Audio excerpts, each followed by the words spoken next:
Hey, what's up everyone, welcome back to the channel and another devlog. Now, you might not be used to this one because it's not Trials of the Damned, but this game is going to be called Pigeon Goose. It's a new one that I've been working on for a college course that I've been doing. And you play as a pigeon called Poncho, which you hopefully should have seen at the start of the video. And you've got to try and run away from geese in order to make it to the next level. Now, the main goal is you play as Poncho here and you've got to make it from the very start of the game to the very end of the game where his home is. But you're saying to yourself, he's a pigeon, he can just fly. Well, for that reason, I made it so he's had a little wing injury so that he can't fly, just so it makes a bit more sense for the narrative of the game, I suppose. Now, this video is going to be quite a short one because it's just going to be covering what I've done so far, and to that end it's mostly just the assets. So if I just open a few of these files to show you the assets that I've been working on. The topologies are somewhat terrible. I'm very new to Blender. I've only recently started using it for this project, but it's going to be a game in Unreal, so I felt that using Blender would be a lot better. And here you go, you got a silo windmill, which I'm really proud of. I'm going to animate this with some keyframes probably. Got some little hay bales and a well. But yeah, it's going to be an Unreal game, which I've also never used before. As you've seen from the channel, I'm used to using Unity or something like that. And if I go into the layer to this, all of the stuff on the left side of these trees is stuff that I've made. And then the trees on the right side is from an asset pack. I can't remember who it's from, but I'll put them up on screen right now. And yeah, I'm basically just walking through the assets that I've been making and how they'll roughly translate into Unreal. So we've got some lampposts, we've got some more old-timey ones going on there. And the way that I want this to translate into a game is for it to be an isometric view. So here we go, I've got like some tiles here that I've made of like the road, the path, the walls. So just a few basic ones. And if you can see from this, let me go into the full layout mode, just so I can get a bit closer. This little building that I've used as like a template sort of thing, you can see in the, I believe this is the orthographic view. Yeah, use it orthographic. When the orthographic view, if I put it at just like an angle, you can see that this is the sort of style that I want the game to be in. And I've actually put a little showcase together to better show this. So if I just do this, as you can see, we got Poncho sitting down here with his crown. Now, it's not a cosmetic in-game, of course, but maybe I'll make it that. But you got the trees, you got the bushes, you got just a bunch of assets that I'm showing off. You got the curb lifting up as well. Oh, and we've also got some bread. And the way that I want the game to feel in terms of the mechanics is that you can heal using this bread and other foods that you find on the floor and stuff like that. And for the levels that I've got planned out, if I go onto my game design document, it might take me a little while to find. Here we go, environments. So the main four, I guess, that I want to choose are urban and rural city, so that's two. We got the park and then we got the farm. And for the possible list, I should change this forest to possibly, because a forest you don't really see a whole lot going on. So it might not be as well portrayed of a level. So for the list of possible levels, I wanted to pick some that might be like fun little side levels to have a little go at. So the ones that I'm particularly fond of are like the castle and maybe the pier or the zoo. But one that you really need the context for and that you can see has the most context behind it is the prison, because there's a Brazilian prison that uses geese agents instead of guard dogs, since the guard dogs can be persuaded where the geese can't. So yeah, a lot of context required behind that one, but it might be a little fun level to possibly have a go at. But at the minute it is just limited to the assets, and on here I've actually got an armature rigged up for my pigeon. So if I turn the wireframe mode off, because it's a bit distracting. I'm in pose mode, yep, that's correct. If I turn that end menu off, there we go. So I've got a decent little armature, I'd like to think. But yeah, if I turn the wireframes on real quick, as you can see, the topology might not be the best. But as you might have noticed from the other assets, I am going for like a low poly style. So hopefully I'm actually honouring that a little bit with some of this. But we got an armature for the wings. This wing of course wouldn't move, so let's actually armature this wing. It might move a little bit depending on how I feel, but I do need to do the assets for it. As you can see, it stretches a little bit, but that's normal. I need it to come out like this a little bit. So I'll have some animations done for this in this regard, but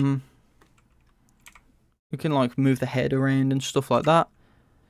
The Z rotation's a bit stretchy, I guess, or like pinches it, but I'm not gonna have the head move too much. Like, it'll probably be, what's that, like 45 degrees, 35 degrees ish, just to limit it, because I don't know how to get rid of that pinching effect. I'm sure there's a way, but yeah, as I said, I'm new to Blender, especially new to armatures. I did this like yesterday or something, and I've got, oh, that's the wrong control. I want to use this. But I've got the legs rigged up as well, because I want the animations to be quite whimsical or bouncy, if you will. So I'm going to have him like squashing around and stuff when he's moving. But other than that, I think that's about it for the armature. If there's anything else to talk about, I'll quickly insert it into the video.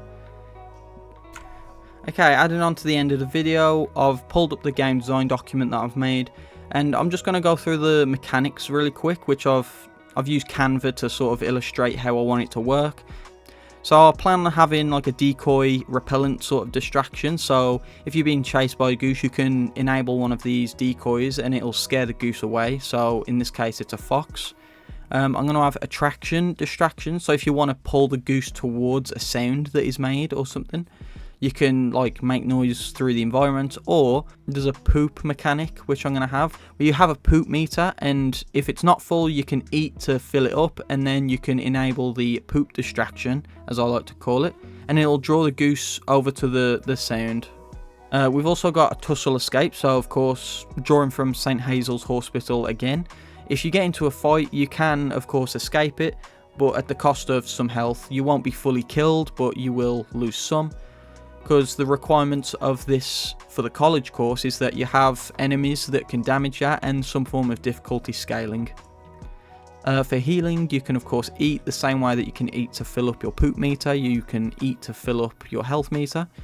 There's going to be different types of geese as well. We're going to have patrol geese, which walk around on a set path.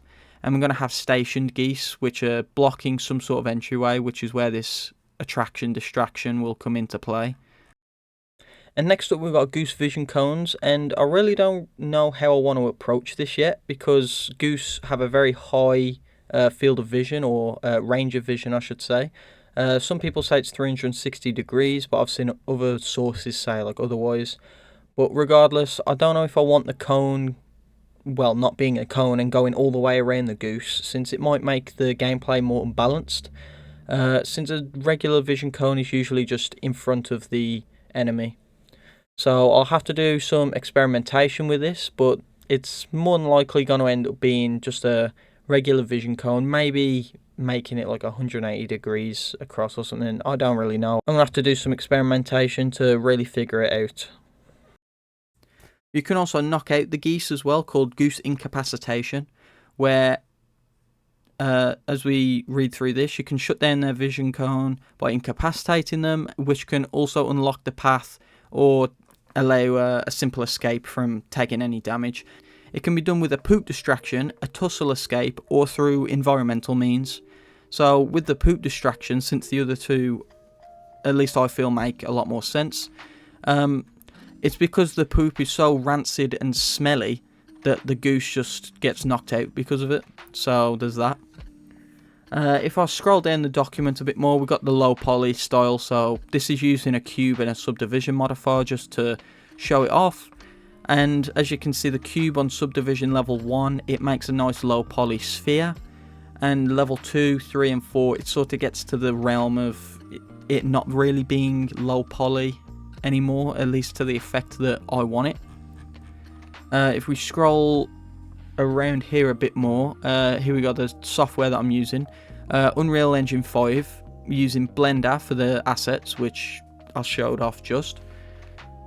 And we're using Critter for some concept art and maybe some slideshow cutscenes. And I'm going to be using Fami Studio and maybe some Audacity for sound effect and music, if that's any at all for the early versions of the game, since because it's for a college project, it is time bound. So with Trials of the Damned, I am progressing slower through that, but I like the progress that I'm making being more substantial, as opposed to this game where I can cut corners and add stuff later on. I think that about does it for the introduction of Pigeon Goose, the game. Hopefully you're looking forward to this. I will be more than likely publishing it before Trials of the Damned, simply because it's scheduled to be complete before Trials of the Damned. But regardless, I'm not stopping progress on Trials of the Damned itself, but Pigeon Goose is entering the battle. So yeah, that about does it for today's video, guys. Hopefully you enjoyed, and feel free to leave a comment down below on your thoughts about Pigeon Goose. As a quick mention, this isn't me saying that I'm stopping developing Trials of the Damned. That will still be going on, and there's another video that has to go up. Maybe it's gone up before this one, who knows. But feel free to leave a like if you enjoyed, and subscribe if you want to see more content. And with that being said, guys, I'll catch you in the next video. See ya!